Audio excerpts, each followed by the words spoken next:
Mermileri, bombaları güle çeviren ölümsüzlük diyarının laleleri, davamızın kan çiçekleri, yolumuzun nurdan hüzmeleri, şehadet aşıklarının aziz öğretmenleri, cihadın korkusuz savaşçıları, ölümü diriliş ve direnişe çeviren yiğit kahramanlar, toprağa döktüğünüz o mübarek kanın her damlası yüzlerce çiçek açtı. Laleler, güller, sümbüller yeşerdi bu çorak topraklarda. Allah'ım onları rahmetinle sevindir.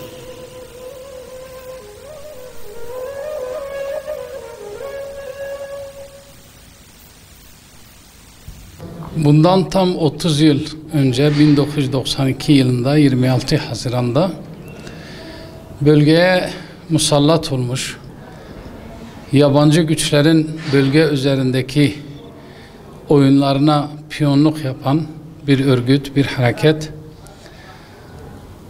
temel prensibini dine düşmanlığa, dindarlara düşmanlığa, Müslümanlara düşmanlığa ve düşmanlık üzerine kurmuş, kendi halkına zarardan başka bir şey getirmeyen ve halkının inancına savaş açmış bir örgütün din düşmanlığında, cami düşmanlığında, Müslüman düşmanlığında zirve yapmış bir eyleminden bahsediyoruz.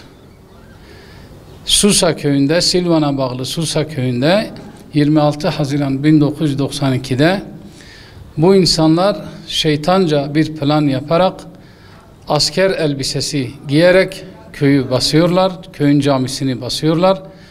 Köyün içerisinde de kendi fikirlerinde olan milislerinin de lojistik desteğiyle Müslümanların yatsı namazından sonra camide Peygamber Efendimiz Aleyhisselatü Vesselam'ın siretini öğrenip dersle meşgulken, Kur'an dersiyle meşgulken caminin etrafını sarıyorlar ve onları, o güzel Müslümanları bir şekilde camiden dışarıya çıkarıyorlar. Fakat ayakkabılarından tanındığı için oradaki Müslümanlar bunların asker olmadığını anlayınca bunlar da bir panik içerisinde bu Müslümanları taramaya başlıyorlar. Müslümanları katletmeye, şehit etmeye başlıyorlar. Neticede 10 güzide insan cami imamıyla birlikte 10 Müslüman şehit ediliyor. 5 Müslüman da yaralanıyor. Hatta yaralıların hastaneye bile gitmelerine köydeki milisleri engel oluyor. Ki bu milisler aynı zamanda öldürülen, şehit edilen Müslümanların ya da yaralanan o Müslümanların en yakın akrabaları. Yani amca çocukları, belki de dayı çocukları, hala çocuklardırlar.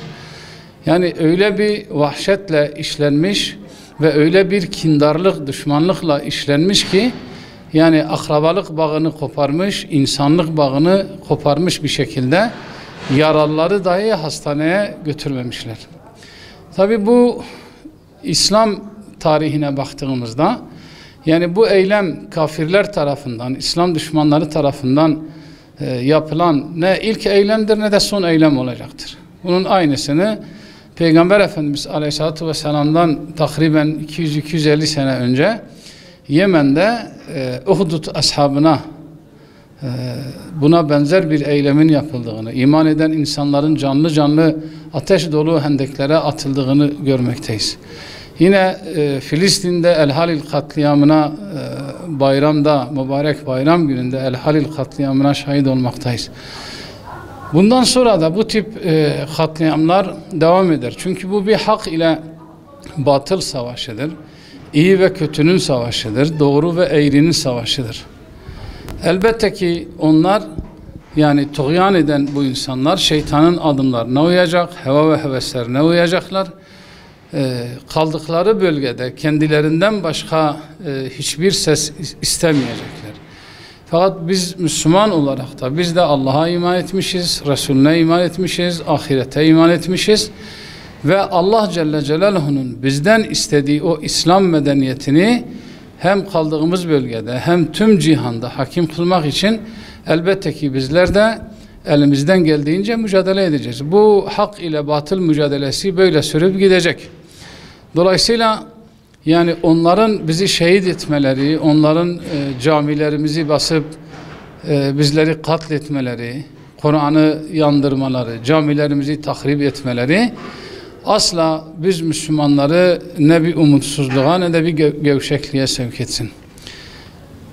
Bilakis yani bu yapılan eylemler, bize karşı yapılan eylemler bizim azmimizi bilemesi lazım. Tıpkı İslam tarihinde Cenab-ı Allah Celle Celaluhu ayet-i kerimede bizim nasıl bir tavır takınmamızı bize gösteriyor. Hendek Savaşı'nda, Ahzab Savaşı'nda birçok hizip, birçok aşiret, birçok kabile Medine'ye saldırıyorlar. Medine'de olanlar yani muhacirler o saldıranların amca çocuklarıydılar, dayı çocuklarıydılar, hala çocuklar, en yakın hatta kardeşleriydiler daha önceden. Tabi içerideki münafıklar, içerideki korkaklar, içeride İslam'ın nurundan rahatsız olan, dünyaperest, dünyaya tapmış, her şeyleri dünya olan o insanlar gelip Müslümanlardan bir kısmına dediler ki, bakın düşmanlarınız olan insanlar sizin için büyük bir ordu toplamış ve sizi yok etmek için buraya geldiler.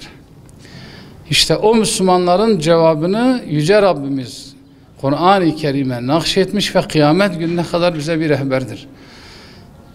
İnsanlar onlara, düşmanlarınız olan insanlar büyük bir güçle sizi yok etmek için buraya geldiler dediklerinde onların sözü sadece şu olmuştur. Hâzâ mâ va'danallahu ve rasuluhu ve sadakallahu ve rasuluhu ve mâ zâdehum illa imanen ve teslîmâ.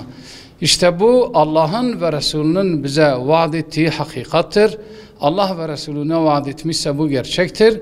Bu söz onların imanını artırmaktan bir şeye yaramadı.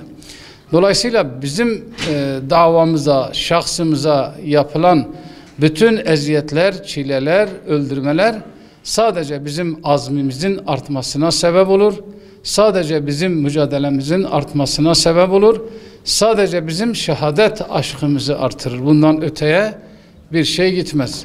Ne onlar davasından vazgeçer ne biz davamızdan vazgeçeriz. Onun için tüm Müslümanlara, davası İslam olan, derdi İslam olan herkese Şehitler Kervanı platformu olarak çağrımız budur ki bize yapılan baskılar, bize yapılan zulümler, bize yapılan katliamlar karşısında ashabın sergilediği tavrı ortaya koymak ve azimle bu davaya sarılmak olacaktır.